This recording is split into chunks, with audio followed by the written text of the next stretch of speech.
Celtics Beat is brought to you by Prizepicks and the Gametime app. Welcome in, everybody. New edition of Celtics Beat. You got the two of us with Evan Valenti. I am Adam Kaufman. I only wish we had the Red Sox still to talk about and look forward to, but sadly, baseball season around here, it's come to an end. I know those Yankees, they're off to face the Blue Jays, a team that I wish the Red Sox had faced in this wild card round. I was actually rooting for New York to overtake Toronto there late in the season for the division so that we could see the Blue Jays in round one. Yeah, setting up the inevitable date, Ev, with the Yankees, but at least that would be a best of seven. It would be a series. It would be home dates in both ballparks. But yeah, that's the one thing that I don't like about this. They have no one to blame but themselves. I mean, they took game one. They just had to play 500 ball for the next two, but they turned into themselves of really points throughout the majority of this year where all of a sudden the offense goes away. The defense is the worst in baseball, and they just sucks. I'll tell you just real quick, because this is something speaking that Red Sox beat. I will say, I thought Ely early pitched great last night. I thought he was fantastic. People great through three. I thought he was great even in that inning. There was all soft contact and bad defensively just didn't come through for the guy. I thought he was fine. I feel bad for Yoshida because he actually was awesome in the end of the year in Toronto. He was nails. I thought the righty lefty thing is tough for him, but when he was called upon as a pinch hitter, he always got on base. Thought he had a great series. Trevor Story, my word, what a season for that guy. Again, offensively was one of the few guys consistently every night bringing it. I thought he was great. Just missed a grand slam by like that much. Yeah. I need Cedar Rafael in the offseason to just find a way to spit on off-speed pitches that are off the plate on the outside corner. Like I can't watch a guy. I mean, I love him to death. He's great. I love the antics. I love the drama. He's fantastic. But he's just got to learn to just spit on these curveballs that are off the outside corner. He just can't lay off them. You need him to go full Pedro Serrano, is what you're saying? Yeah, I need him to say F you, Jobu. I'll do it myself. Basically, he needs to sacrifice a chicken, a live chicken. Yeah. KFC, maybe might work. I don't know. What a great season for the Red Sox. Didn't have your best player, obviously. That's a bummer, but there's bright future ahead with Crochet and Anthony. This is going to be some fun, I think. Yeah, a lot of young guys, but like you said, Celtics beat, not Red Sox beat. But that is available to you across the CLNS Media Network, so you can check that out. Go to the CLNS YouTube page. You can find all the great programming, Red Sox related, Patriots related, Bruins related, obviously Celtics content, and there are many shows that you can pick your favorites or just listen to all of them. I don't know how many hours you have in the day commuting or at your desk at work or whatever it is, but we all offer different perspectives and different voices and different minds and all of that. So yeah, tune in, check out the CLNS All Access Celtics page as well. You will find our show, clippings, full shows, all of it. Typically surrounded by great guests as well. We had Sean Grandy last week. All of that information, even though it was pre-media day, still very current looking ahead to the upcoming season. But of course, Ev, this show, it is largely to kind of reflect upon what we heard back on Monday, media day. First time a lot of these guys chatting with the media, be it on the NBC Sports Boston desk and talking with Kayla and Drew and Mark, or obviously in those podium situations where you've just got reporters throwing you questions. We heard a lot of Celtics related stuff this week, and outside of the Celtics, the, sort of felt like an inevitability, but officially Al Horford to the Warriors. And I'm sure that will resurface a lot of the should number 42 go to the rafters conversation and all that. Maybe if we have time, we'll mix it in. But honestly, we've done that on this show. We've done it a number of times in the past. So anyone who's a regular listener of this show is already aware, I think, of how we feel upon that issue. But first preseason game coming up in Memphis, October 8th, which, if I'm not mistaken, is also Bruins opening night. So while the Red Sox are done, football season's in full swing, and it's the reminder that the Celtics, the Bruins, they're right around the corner. Ev, we can pick through some of this stuff, and by all means, I know you listen to a laundry list, hours of sound as well. So, possibly there was something that caught your attention that didn't catch mine, or maybe you heard something that I didn't hear. These guys talking with so many different outlets. But, I think that We got more of the same, obviously, a day or two later from Jayson Tatum, talking about the rehab and the progress and the time in the gym and the hope to come back as soon as possible. He didn't specifically say this year, but did the whole Can it's we going to be a start home there? game for the fans thing again. Sure. Yeah. I mean, well, here's where I'll start. I'm bought in. I have been saying, if you've listened to this show for months, you know that I have said he's not coming back this year. Like, this is stupid that we're even talking about it. He's not coming back this year. One freaking video of watching him on the floor that Kevin Durant loses his mind to, and all of a sudden I'm like, this dude might be back in November. We're going to see him. He's going to play 60 games this year. I do believe that Jayson Tatum is going to play at some point this season. And at this point, I'm going to be borderline disappointed if he doesn't. I was on the golf course. Somebody sent me a text message of the video. Yeah. And I was with a buddy of mine who's also a big C's fan. And I was like, you see this? He goes, no. I'm like, get over here right now. He goes, like, what's up? And I was like, we were watching. And I looked at him dead in the face. I was like, dude, he's 100% coming back this season. If he's already here and it was at the time September, like if he's already here and it's September, buddy, February, March, I am so look, we've all been kind of like tiptoeing around this because it is just like, okay, you don't need to rush him back. Like this, keep the 35,000 foot view, make sure he's healthy, whatever. What I saw in that video is a guy who looks like he is, and I know you've heard this, but visually looks like, yeah, he's 100% coming back this season. And I even think the date that Sean threw out there, March 4th, right? I actually think that's like probably going to be on the money. I actually think he's going to be right on with that. Belated birthday present. I read some stuff this week. I think it was, and if I'm misattributing this, I really do apologize. I think it's Dr. Jesse Morse, who is one of these guys that tries to, like Twitter doctors. Yeah, one of these guys, these Twitter doctors that try to give everybody like a little bit more of a timeline. I think he expressed that it's possible Tatum with like the best possible outcome could be back by January, more likely February, right? Given what we saw on that video, what we know of the procedure and all that kind of combined together. I think February, March certainly is in play. And I cannot believe how good he looks, just like running, lifting. I don't even care. Notice he didn't show you any shots going in, by the way. Like sure. He did say in the video he's a little rusty. But I can't believe how far back along he is at this stage. Like, I know part of the thing that's the hardest to do is to rebuild that calf muscle back up to be as strong as it was pre-injury. And like, I just can't believe he's doing all this stuff already.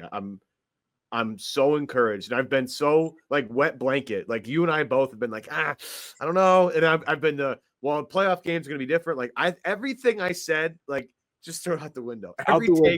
Every take I had, like just take it, throw it all the away. mouth breathing we've been doing on this show for the last several months. You get all that content that we spent months doing, like just take that, gone.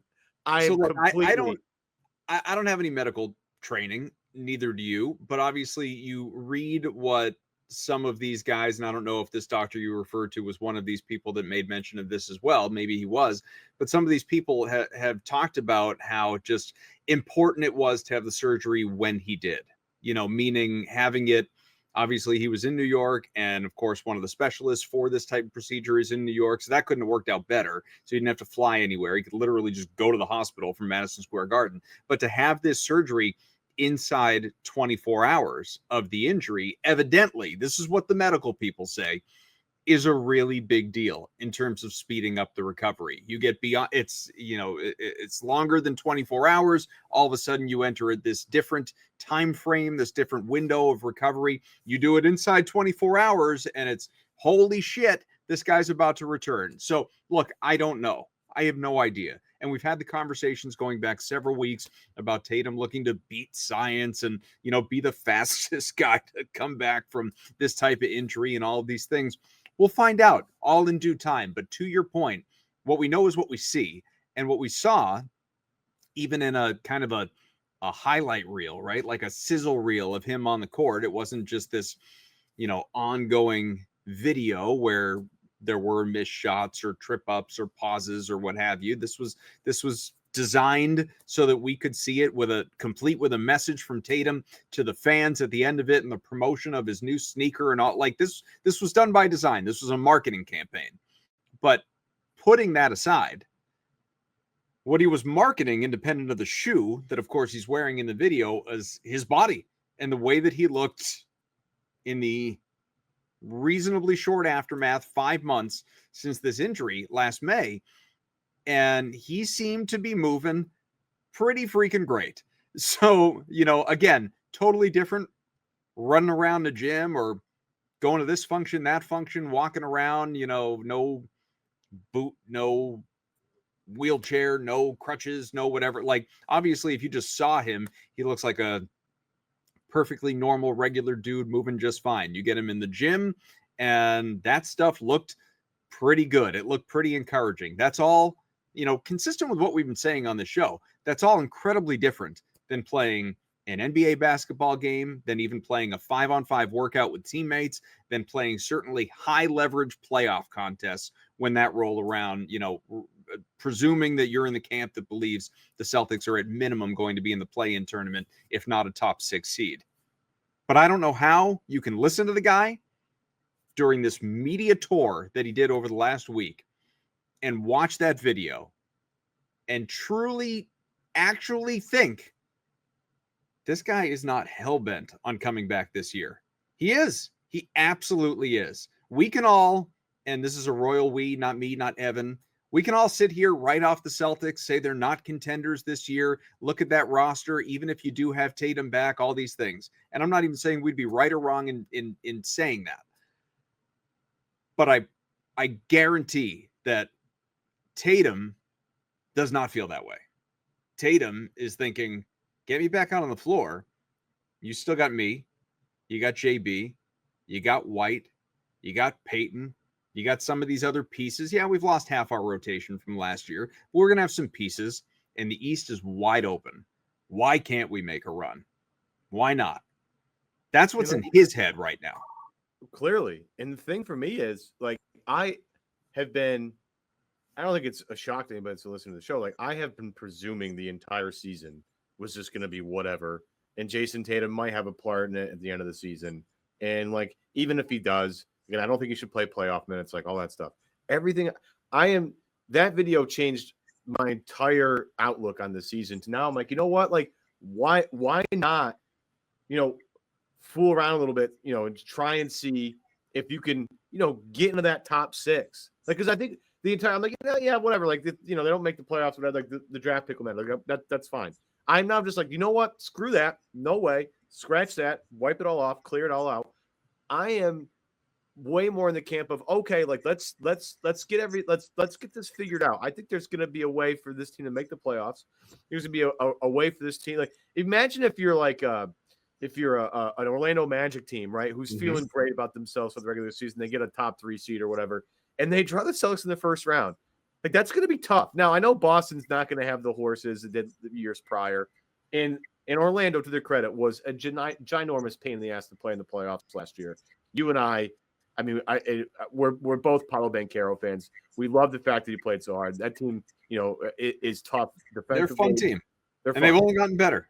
But they're going to, somebody's going to draw the Celtics team as their first round opponent and be like, oh, man, not ideal here. Like, can you imagine if it was a 2-7 Knicks Celtics to a rematch in the first round? Like, again, I would not pick Boston to win that series. Like, obviously. Maybe you would. I mean, you wouldn't right now. Maybe when that rolls around, you would. You don't know whatever, their health situations are going to be. That's the point. Like, what if, like, and this is the most, I love that I'm already here. Like, I love that I'm already like, hey, like, what? Hey, you never know, right? There's so many injuries can happen throughout the season, can change the entire landscape of everything. It is a very small possibility, but it is possible for Boston to get the right bracket lineup with people that have some serious injuries and make some serious noise. I'm not saying I would count on it, right? I would not mortgage my house on this happening, right? Not like I would mortgage my house against the Bengals losing this week against the Detroit Lions. But, like, it's there. And it changes my entire, like, I was already excited for the season anyway. I was already, like, pumped up. to see what this team looks like, to see what the young guys look like, just to get a feel for it. I have a whole different level of excitement now because eventually this season, one of my favorite players in the league is going to come back and we're going to see what it looks like again. And I could not let myself, I don't know about you. I know we've spoken a lot about both sides of this thing, but I could not allow myself to get excited over the fact that Tatum was going to return because I just didn't think it would look right. Once that video came out, I'm just like, you know what? No, I'm ready to go. I'm so ready to go. I'm so excited. I cannot believe where he's at. And the whole season now has changed, in my opinion. That what you want to accomplish this season has totally changed. Yes, you want to get some of the young guys, figure out what you got there, totally. But I do think there's a different element to this season now because I do think we can all expect reasonably, without any setbacks, that Tim will be back February, March, somewhere in there, no problem. Here are your Vegas odds, by the way, on the Eastern Conference. This is not obviously to win a championship. This is to win the East. And I bring this up for a very specific reason that I think will be evident when I'm done talking. Cavaliers, Knicks, Magic, Hawks, Pistons. Okay, that's 5. 5 fingers up for those watching on video. 6 seeds in the playoffs before you get to the play-in tournament. Gave you 5. Number 6 at 12-1, Boston Celtics. Ahead of the injury-plagued, already injury-ravaged Philadelphia 76ers at 13-1, who has lost Jared McCain already to a UCL tear in the thumb. Joel Embiid, they have no idea when he's going to play. Paul George, will he be ready for opening night? This is going to be the Tyrese Halliburton and Quentin Grimes show all over again, where those 3 dudes don't play more than freaking 15 games together. So they were already on the outside looking in. By the way, just Halliburton plays for the Pacers. You met Maxey. Did I say Halliburton? I meant Maxey. Yeah. Sorry. No. Well, Halliburton doesn't play for the Pacers either because of his injury. So, yes. No, I meant Maxey. Thank you. And then you have the Bucks, who I do think maybe the books are sleeping a little bit on Milwaukee, but truthfully, Giannis has nothing around him, so maybe they're not. 19-1. And then you have those Halliburton Pacers who have already just on the year, 30-1, and then the Raptors, the Heat, the Bulls, the Hornets, the Nets, the Wizards, in that order. So the Celtics come in preseason right now, and we'll see, because they're always, again, illustrated by Philadelphia. There are always injuries that happen this time of year, even before the season begins. Hell, and I'm not speaking this into existence. I'm not wishing for this, but, Jalen Brunson could break his leg in Abu Dhabi for all we know. And all of a sudden the East is a complete mess. You get my point. So at the moment, Cavs, Knicks, Magic, Hawks, Pistons, Celtics at 6. The Celtics, in the eyes of the odds makers, are a playoff team in the Eastern Conference right now. Obviously, the Jayson Tatum news and the way that he is talking and the video that is, all contributed to some line movement versus where it was a week ago. Not to mention Philadelphia's situation, which has moved things the other way. But I think we need to be, not now, even though we're kind of having it, but be ready to have the conversation, Ev, that playoffs are a reality. Like this is not a tanking team. And we've kind of had that conversation at points throughout the summer as well. This is not a team that's hell-bent on the lottery. This is not a team that's going to win 25 games, barring, again, major injuries. This is a team that should still be viewed as a 45, maybe even more win team, depending on not if, but when Jayson Tatum returns. Totally reasonable. And it's for all the reasons that you said. I mean, the East is, not the most talented conference. We know this.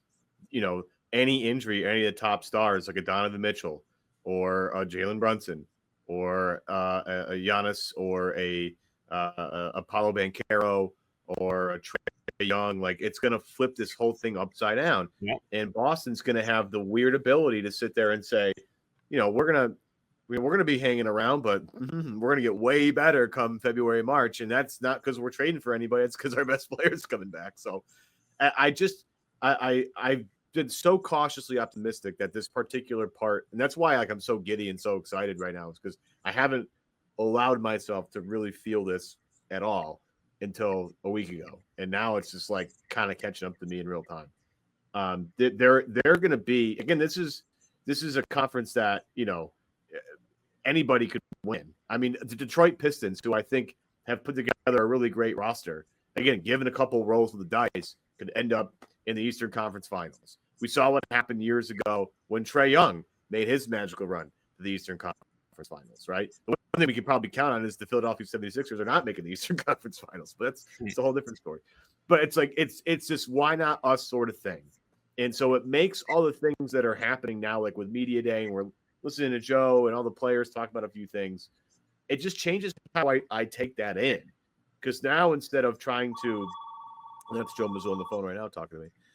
Instead of trying to figure out, like, what young guy works best with who and what I need to see out of X, Y, and Z, it's like, okay, no, like there's going to be clear roles defined for everybody in the beginning of the season that will come to fruition like February when all the pieces are back together, right? I, as someone who has advocated for maybe not starting Pritchard, well, if you're going to get your one of your wing guys back where you can play bigger, right? Because one of the things that Boston did last year was they never really took Payne out of that 6-man role. They let him have that all the time. And if they needed to bring somebody else off the bench to start, it was usually like a Hauser or somebody else. It was really never Payne. Well, now if it's Pritchard, White, Brown, Tatum, and some 5-man, now I can see starting Payton Pritchard because defensively they'll be able to hold up when they're back together and whole, right? I was never planning on Jayson Tatum really coming back and playing that starting role and being the guy that he's always been. But now, like, I can see, like, okay, let Payton Pritchard be the starting point guard all season and just have him understand your life can get way easier as we come along here. Your life as the point guard defensively and offensively will be so much easier when Tatum comes back because he'll be ready to rock and roll immediately. Then for the third time in 4 years, Boston Celtics 6th man of the year, in this case, Anfernee Simons. That's where we're heading with this. Yeah, it's possible. It's certainly possible. Now, again, everything is possible now with that video. Anything is possible, you might even say. Yeah, if you've never KG, right? Let's take a quick break, tell you about our good friends over at Prizepicks.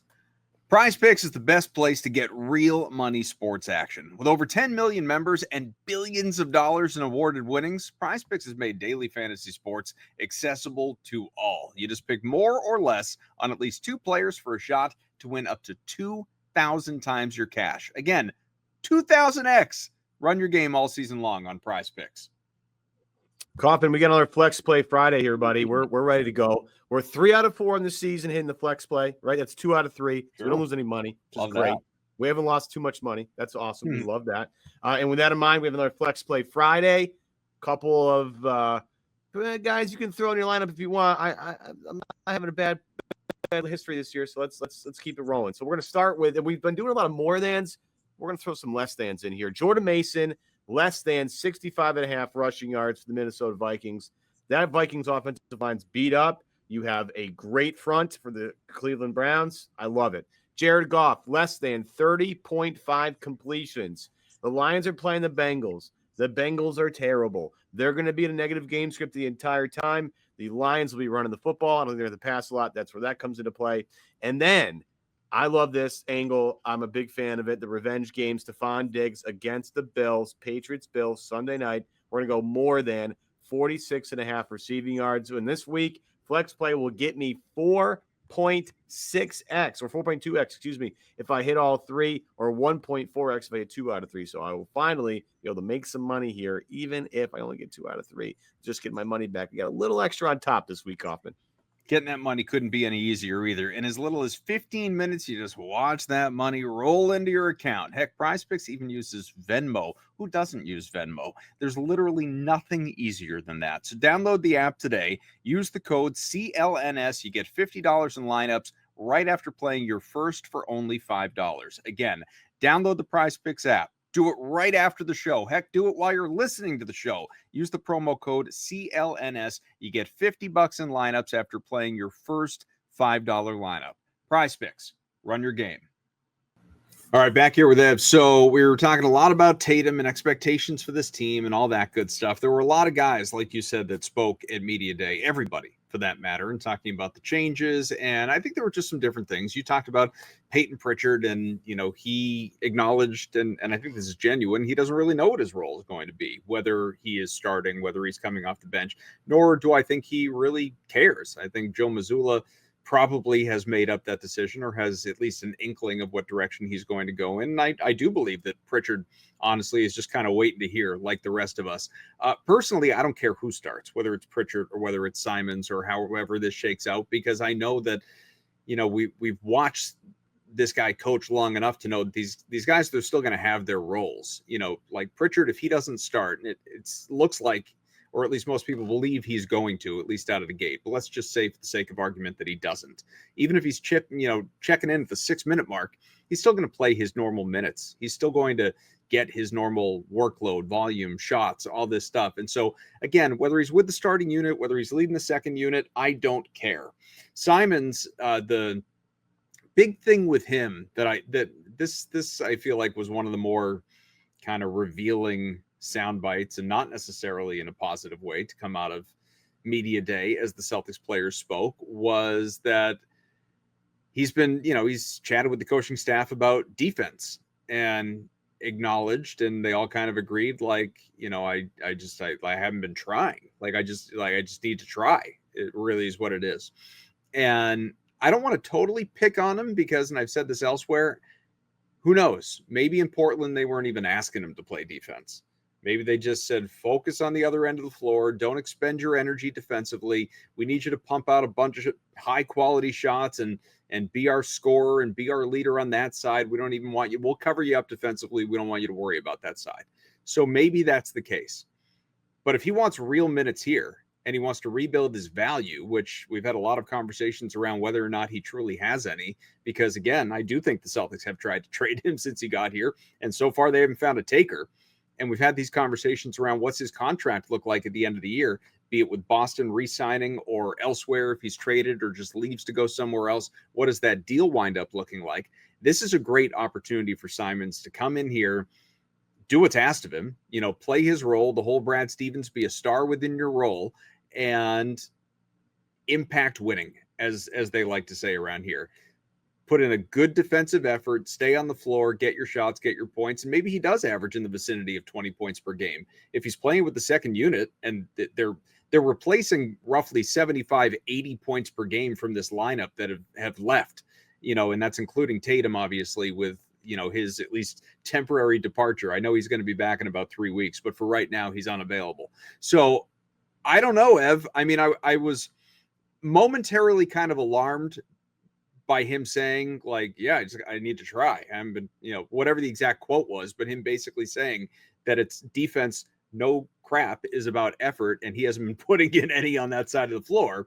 But the more I thought about it, I kind of came to well, maybe he wasn't asked to, like I said before, and this is going to look different. What are your Simons expectations, and have they, I don't know, changed in any way, shape, or form since you heard him chat the other day?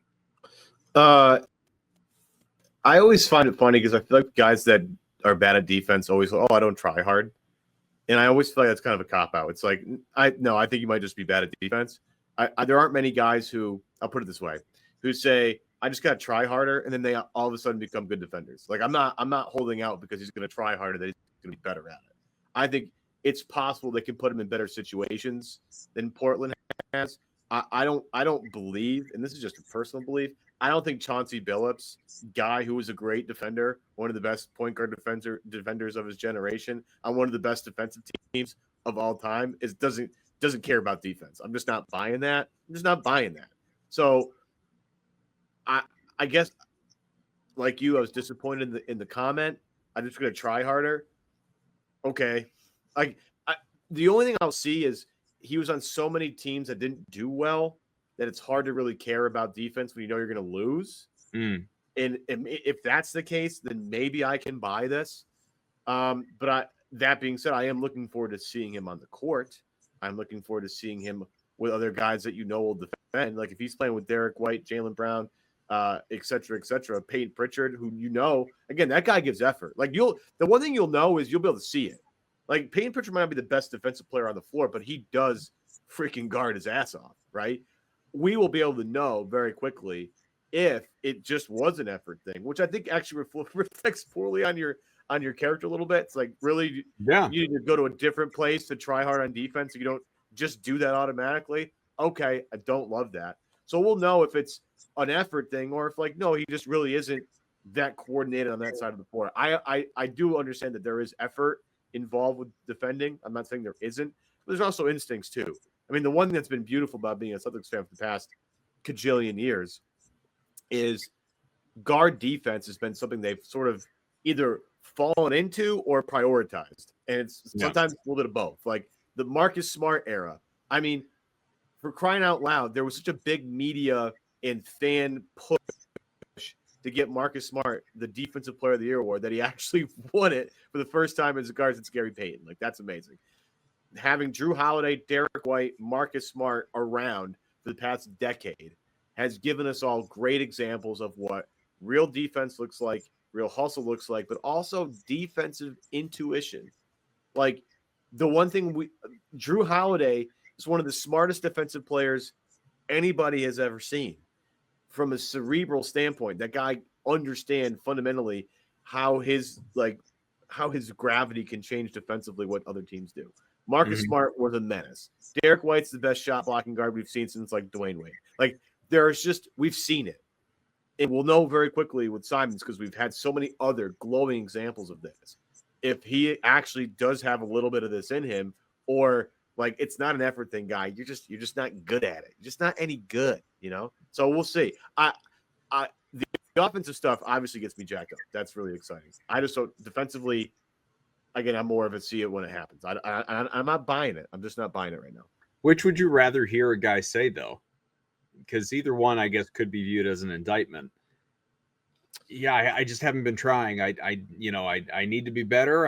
These guys are gonna coach me up. I haven't, I just wasn't putting in the effort on that side of the floor. Or, yeah, guys, I kind of suck defensively. It's not my. I've tried. It's not my thing. I'm gonna keep trying, but it's just not my thing. Which, I mean, I'm sure there are versions of this where you don't hear those things. But which one would you rather hear? I think I'd appreciate the honesty of like, I'm not great at this, but I'll give it my best shot. Versus like, I've never tried this before. Like, I don't know. To me, that just like that doesn't really stick well with me. Yeah, personally, I just don't. I don't love hearing that. And like you, I was like, dude, really? You got to really say that right now? Like, that's not digging that. But we're gonna forget about it. That Tatum video dropped. I forgot about everything. We're fine. We'll see. And with the right coaching, like, the one thing I'll say I'm really excited for is for Sam Cassell to start working with Anfernee Simons. Because Sam Cassell, in his tenure, has been a terrific guard development guy. I mean, go back to his days with Philadelphia. You listen to Tyrese Maxey talk, like there's a lot of conversation both around, thank God Sam Cassell was here to show me how to do this right. And so if you're going to get, and Sam Cassell, as we all know, he's an asshole. He's going to be an asshole he's going to get in your face. He's going to talk trash. He's going to be in your shorts the entire time just to try and make you better. So in that case, like maybe having Sam Cassell, I mean, obviously having Sam Cassell is a good thing, but maybe Sam is the guy. Maybe he needs to, because here's how the right coach brings the right things out of guys. Maybe Sam Cassell is the right guy for Anfernee Simons, and I'm here for it. But that comment did not sit well with me either, buddy. I'm with you on that. Let's tell you about our partners over at Gametime. The NFL is back in action, which means it is time to remind you guys about the best ticket app on the market. I'm talking about Gametime. Yeah, the Gametime app gives the advantage back to the fans. It's the hack for unlocking amazing deals and experiences, tickets and experiences, and do it in just a few taps. It's incredibly easy to use. The Gametime guarantee means you can trust you'll get 100% authentic tickets on time and at the best price. Plus, fees always included. So what you see, that's what you pay, Ev. Yeah, it's the best. I love Gametime. And with the NFL season in full swing here, Patriots tickets, folks, they are available, and there's no better place to grab them than Gametime. I know they're going to be on the road for a while, Kaufman, but they come back home. Browns on Sunday afternoon. Browns at home right now. I'm on the Gametime app, and you can get in the low price. Looks like $158 right now, which is the cheapest deal. And the best part about Gametime is you can literally see the best deals right up front. They have the super deal right up front. It's like the best deal you could possibly get within 1%, the top 1% of value. Amazing deals all over the place. But if you want to just get in the building, they'll show you that too. All that's super easy. It's very toggleable on the app on your phone. You can zoom in, you can zoom out, you get a view from your seat. There's nothing easier than buying tickets with the Gametime app. I've told you some of this. I'm going to tell you again. With Gametime, the fees, they are included. So you know your total up front, no surprise fees at checkout. Zone deals. Save even more when you choose a section and let Gametime choose the seats. Favorites? Well, you can snag new ticket deals before anyone even finds out by following your favorite teams in the Gametime app to receive alerts. So I'm talking turn it on for the Patriots, for the Bruins, for the Celtics, obviously. I wish I could say Red Sox, but alas, they're done. Seat views.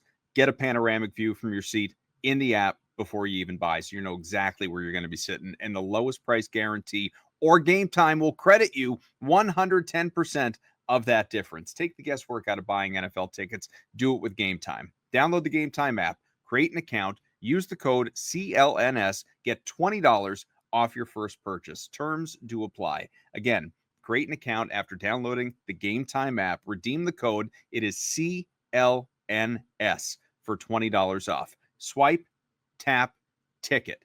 Just that simple. Download the Gametime app today.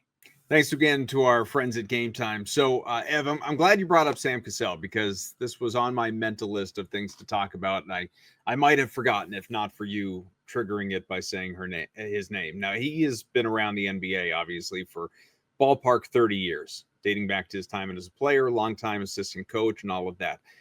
He said, and I don't know. I mean, is it hyperbole? Is it just something you say? Did he actually mean it? I guess we'd have to talk to him personally. But he was quoted recently as saying that this Celtics training camp, which is barely underway, it's been not even a week. This Celtics training camp here is the toughest that he has seen in his time in the NBA.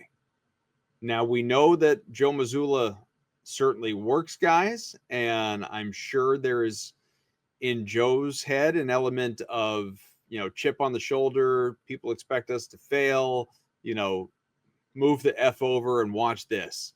I'm sure there's a bit of like, let's prove it. Let's show the world. Let's silence our critics. The whole us against the world thing that we've talked about for so long during the Belichick Brady era Patriots. But you buying it? You buy this is in 30-ish years in the NBA that this 4 days, whatever it's been, is the toughest stylistically, maybe the grind, the exertion, all the things that are involved in it. We're not behind closed doors. We're not seeing everything, obviously, but this is the toughest camp that Sam Cassell has seen.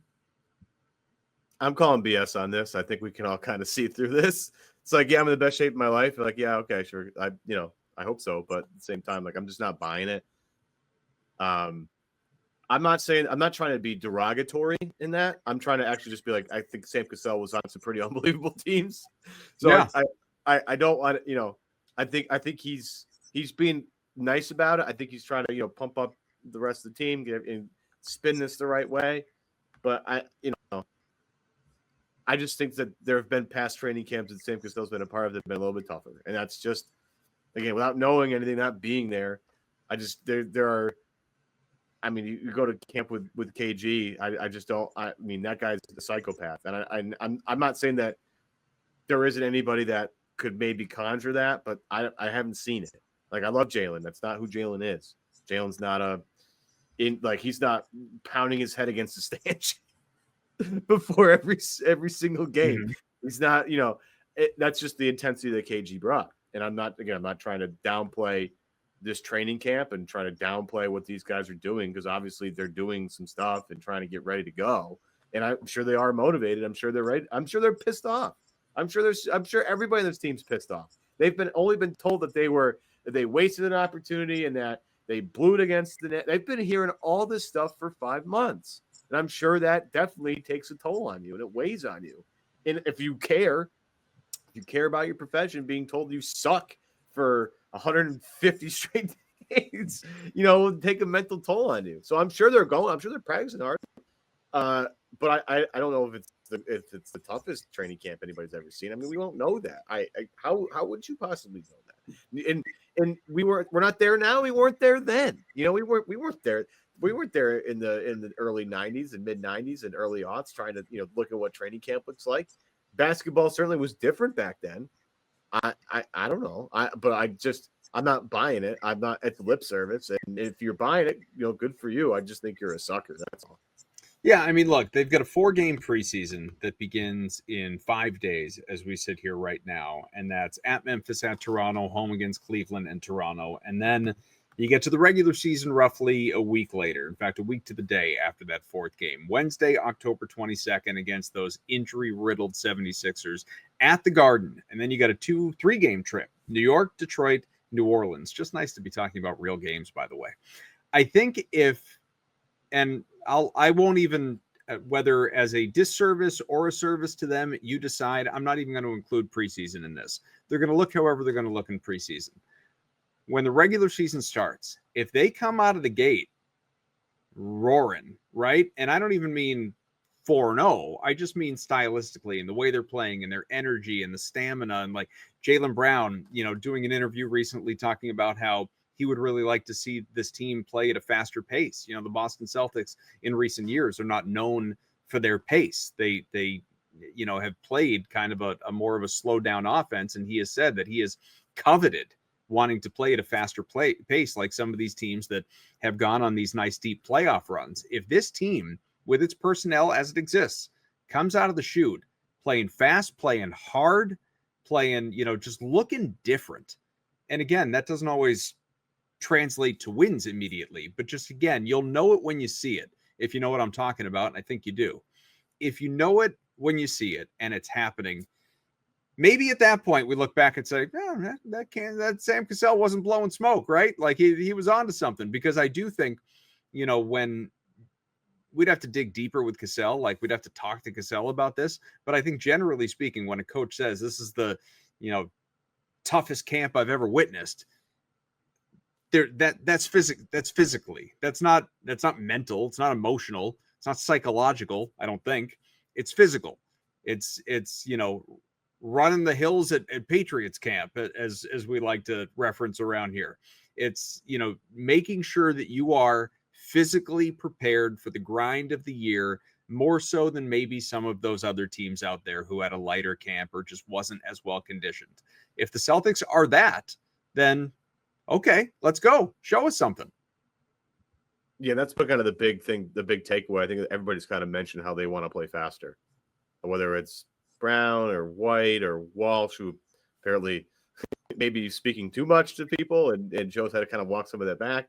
It does seem like pace is going to be maybe the biggest difference, that in what their shot map looks like. I do think Joe the other day talked about how, like, we shot a lot of threes because we had 5 guys that could shoot threes on the floor at the same time. Because it would be stupid not to take a ton of threes when you got 5 guys that can shoot 36% or better on the floor at the same time. So, I mean, everybody's kind of openly acknowledged that this team is going to look very different. And I think one of the biggest ways that they can look different is just by speeding the pace up. You had Joe speak about how, and this is why I love Joe. And this is why I believe in Joe so much. And again, I've been look, man, this is a big season for Joe. If it doesn't go well, it could be, chopping block could be, relatively soon here. But the one thing he did say is, like, we all talk about offense and trying to speed people up with offense. And he goes, you're not thinking about the defensive part of it, how you can speed people up defensively and how you can create a different tempo defensively and speed it up that way. And he was referencing the Oklahoma City Thunder and the Indiana Pacers respectively, and how they both did that differently. And I was like, see, this is a guy that understands fundamentally the little nuances that really make up a basketball game. And for me, as someone who, again, I love how he sees things, and someone who believes in Joe, that's kind of what I wanted to hear of. Like, it's not just going to be an offensive pace thing. Defensively, we have to do things that speed people up and make them make mistakes so we can take advantage and get out and run and score. And so that kind of stuff where it's like, we're not just tweaking offense, because everybody goes to offense. I understand why. You got to score to win. Totally get it. He's thinking about, not just from an offensive perspective, but from a defensive perspective. So we need to up our ball pressure so that we can create more turnovers, because Boston last year was not a great team at generating turnovers. They just weren't. Outside of like a Derek White or a Drew Holiday deflection. They weren't really generating a ton of turnovers. They would out rebound teams and get out in transition in that way, but they weren't creating transition points with defensive takeaways. So maybe that's something that they try and do. I mean, Payne Pritchard is the perfect guy for this. Of a guy like, go hound that guy for literally the entire time he's on the floor. Go hound that guy.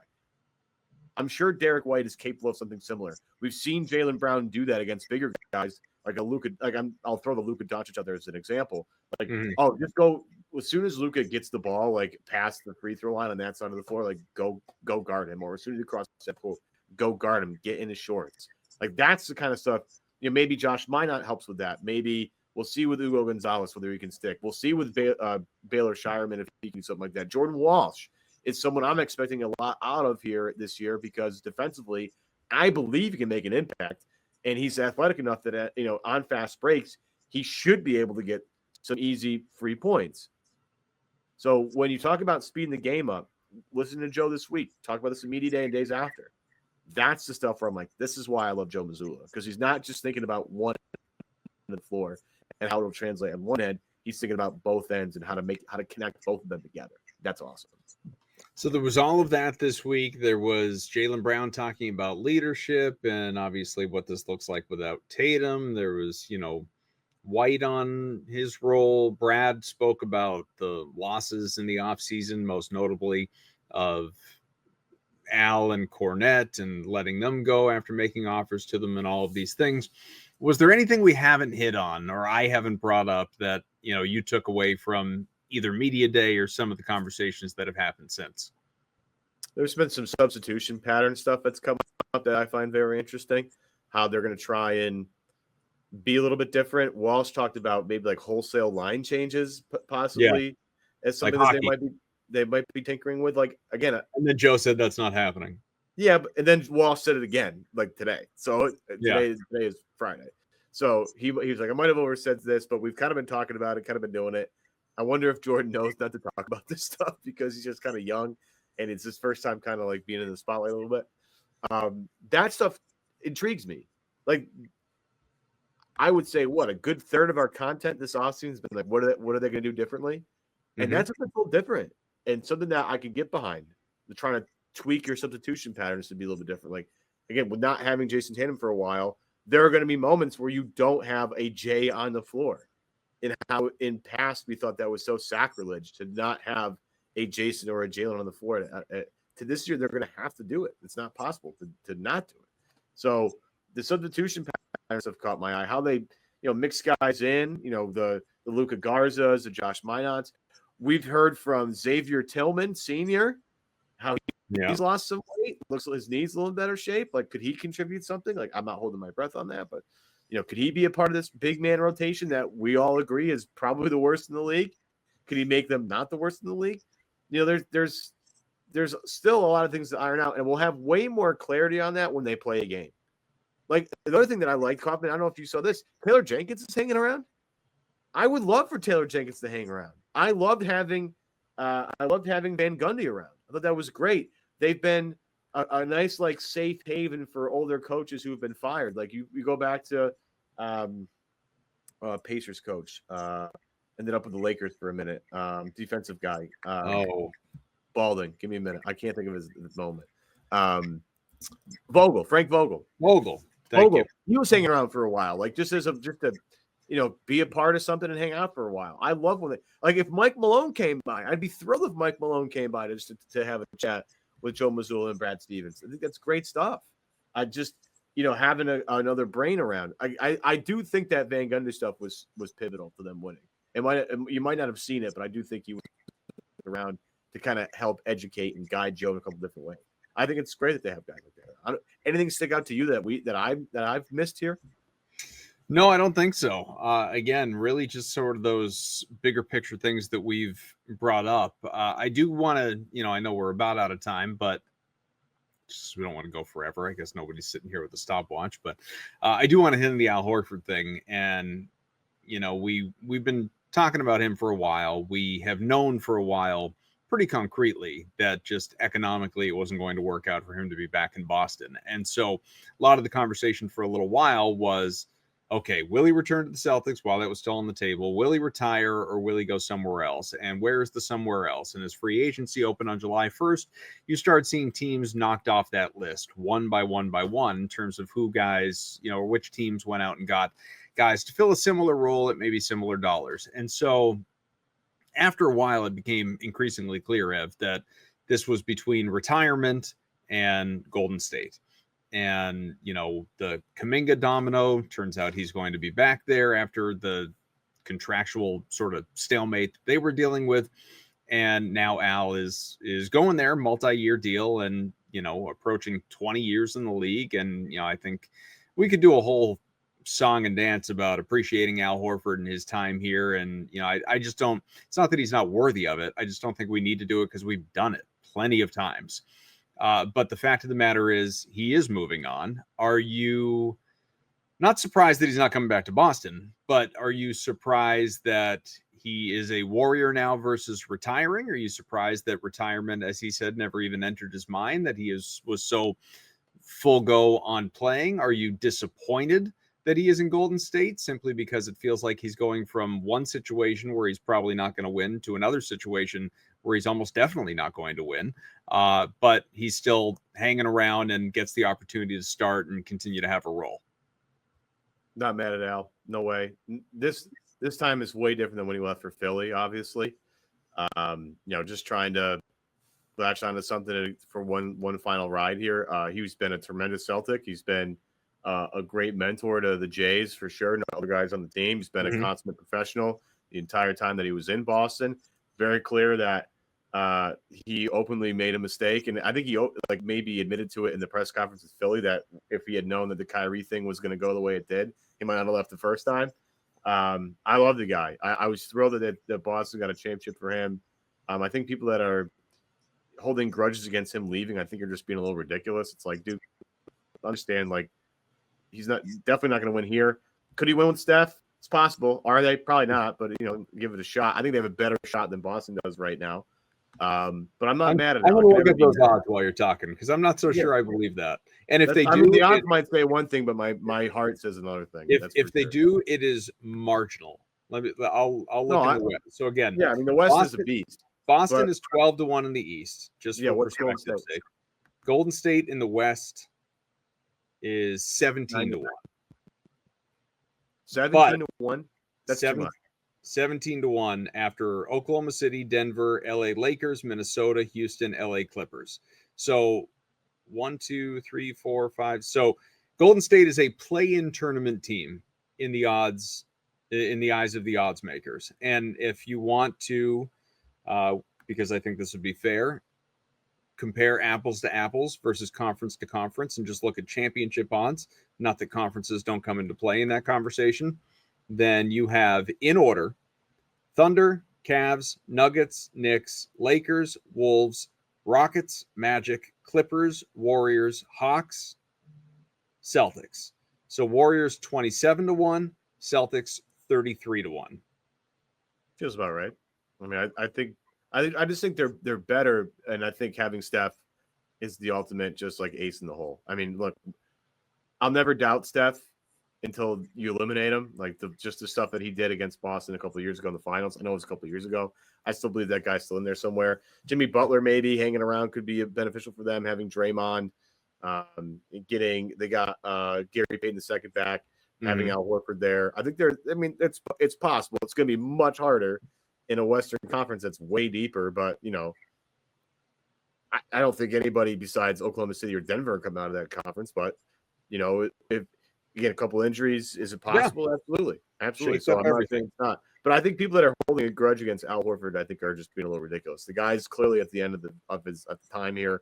Still got a little bit left. If Boston was in a position to compete for a championship, I do think they would have looked at him staying here, but they're not. And this was probably decided before they figured out what the hell Tatum looked like, which is fine. Nothing wrong with that. And it's not like Al Horford is going to stick around much longer anyway, right? He's going to retire shortly. So you might as well start it now and start building for the next Celtics, contender. And it won't feature Al Horford. That'll be sad because Al's been around for a long time. I know he took a little bit of a break, but you go back to that summer when the Celtics signed him, I was so giddy when they signed him. Well, I mean, thrilled. to date, it was the biggest name Celtics free agent ever, certainly Yeah. contractually. Yeah. You know, and I know for many years they didn't have the cap space to go out and sign a guy that of that caliber or of that magnitude financially, but that was the guy. And then it was overtaken by Gordon Hayward, obviously, in his contract. But yeah, Al Horford changed things in many ways around here with just sort of the outsider viewpoint of whether or not Boston could be a destination. Yeah, and clearly since he's signed here, they've done nothing but win. So that's also kind of a big thing. He's had an impact. Yeah. There's, you know, I look, we remember the whole, and we've mocked it on this show in years past. We remember the whole like average Al thing versus, you know, and I would pull it back the other way and do the all around Al thing and talk about like he's not this.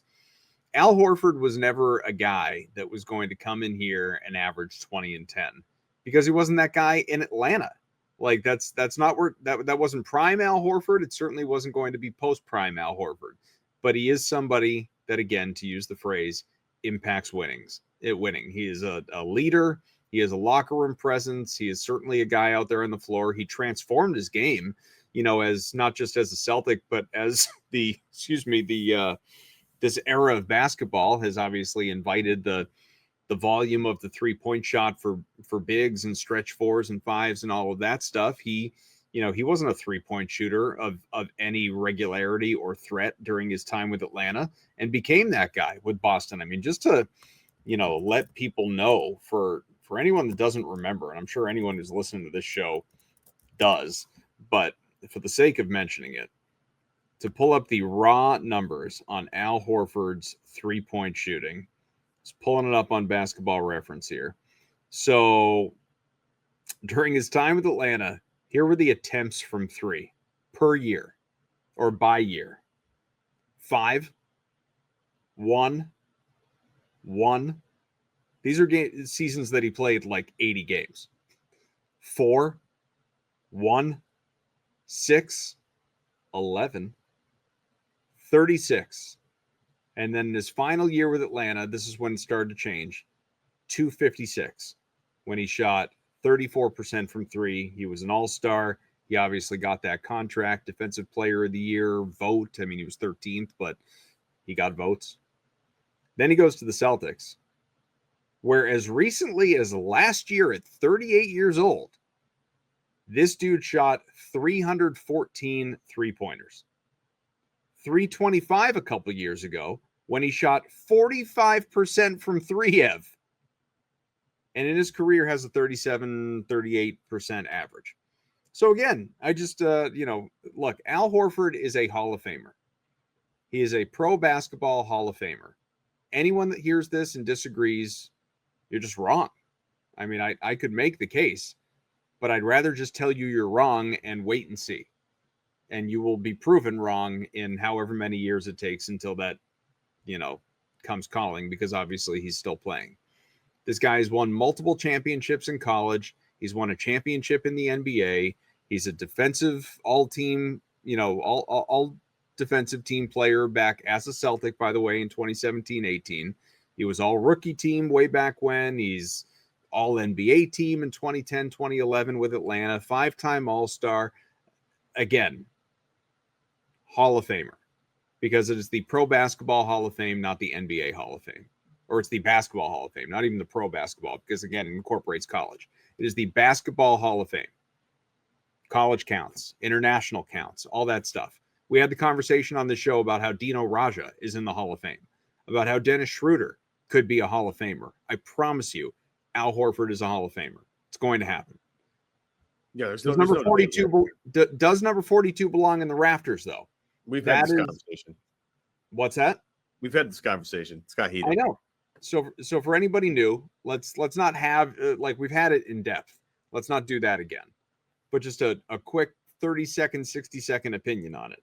Is Al Horford's 42? One, do you believe it should be in the rafters? Because that's one side of it. The other side of it is will it be in the rafters? So your opinion versus reality.